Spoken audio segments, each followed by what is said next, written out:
Exodus, the book of bondage, Exodus 1.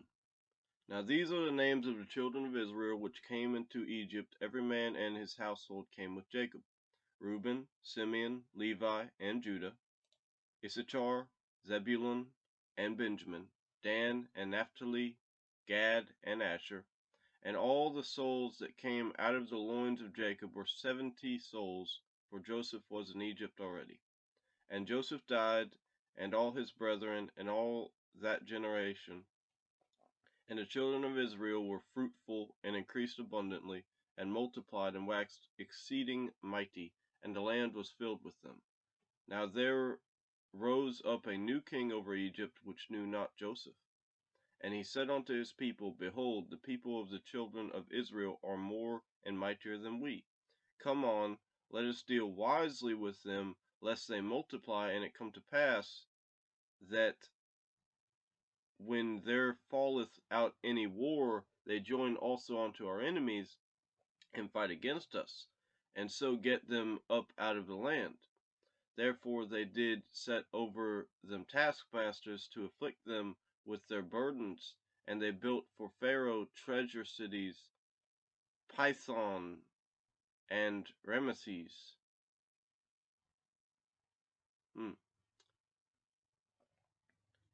But the more they afflicted them, the more they multiplied and grew, and they were grieved because of the children of Israel. And the Egyptians made the children of Israel to serve with rigor, and they made their lives bitter with hard bondage, in mortar and in brick, and all manner of service in the field. All their service wherein they made them serve was with rigor. And the king of Egypt spake to the Hebrew midwives, of which the name of the one was Shiphrah, and the name of the other Puah. And he said, When ye do the office of a midwife to the Hebrew women, and see them upon the stools, if it be a son, then ye shall kill him; but if it be a daughter, then she shall live. But the midwives feared God, and did not as the king of Egypt commanded them, but saved the men children alive.